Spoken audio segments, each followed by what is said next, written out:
5 причини за тропане в колата ви. Ако колата ви трака при шофиране, това не само влияе комфорта на возене, но може да е признак на влошена управляемост. Следователно е важно да идентифицирате причината възможно най-скоро и да поправите всякакви проблеми. Първа повреда на тампони на двигателя. Ако тампоните на двигателя ви са износени, може да чувате тупкане изпод предния капак, когато палите двигателя или сменяте предавки, както и значителни вибрации на празен ход. Ако тампон на двигателя е силно износен, ще ги забележите и по време на шофиране. Можете да проверите състоянието на тампоните визуално. Уверете се, че няма повреди. След това извършете тест. Дръпнете ръчната спирачка и след това, докато сте на скорост или режим драйв, помолете някого да натисне леко педала на газта. Гледайте двигателя. Ако забележите рязко разтрисане, докато двигателя работи, тампоните може да са повредени.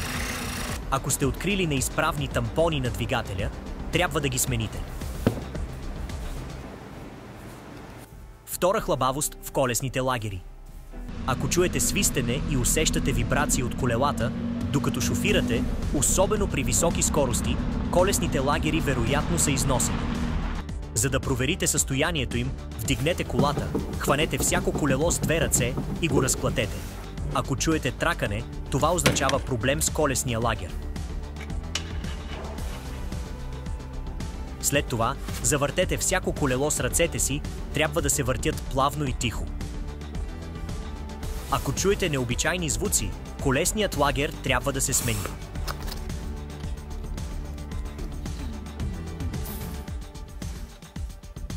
Имайте предвид, че ако главината е необслужваема, целият механизъм трябва да се смени.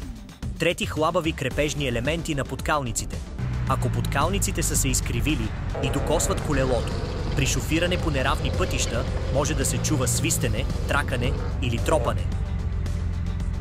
Извършете визуален преглед. Подкалниците не трябва да висят или да са изкривени.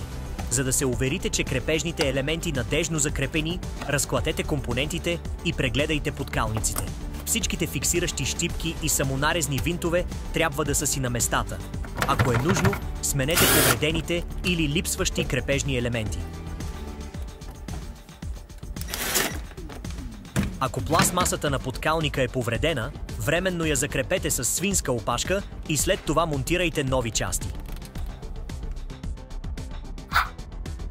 Целият свят на авточасти в джоба ти. Свали приложението Autodoor.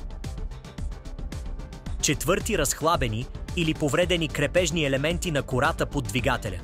Ако чувате метално дрънчене или тупкане изпод автомобила, когато шофирате и се увеличава на лоши пътища, проблемът вероятно е свързан с крепежните елементи на кората под двигателя. За да я проверите, погледнете под автомобила и прегледайте разположението на защитната кора. По-обстоен преглед е по-лесно да се направи с подемник за автомобили или сервизен канал. Можете да проверите дали крепежните елементи са надежно поставени, като внимателно разклатите кората под двигателя. Не трябва да има никакво движение или необичайни звуци. Всички крепежни елементи трябва да са надежно затегнати, а повредените да се сменят. Ако има дълбоки огъвания в металната кора, повърхността й трябва да се изправи. Ако това не е възможно, кората под двигателя трябва да се смени. Пети. Износено вътрешно или външно каре на полуоска. Ако чувате пукане или цъкане при завиване, външното каре вероятно е причината за проблема. Ако има тракане и вибрации при ускорение и спиране, вътрешното каре вероятно е причината. Следи от грес в областта на въртене на каретата също са признак за неизправност. Ако откриете движение или тракане, карето трябва да се смени. Трябва да повдигнете колата с подемник или да я спрете над сервизен канал. Хванете полуоската и я разклатете. Ако има движение, това означава, че частта е неизправна. Не забравяйте да проверите и маншоните на каретата за повреди.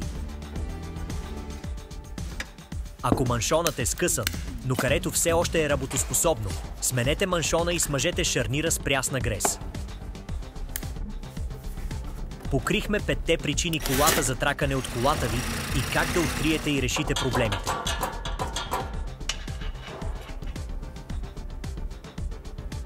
Не отлагайте диагностиката.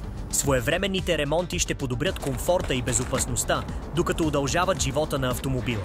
Абонирайте се за канала ни, харесайте видеото и очаквайте още видеа в бъдеще.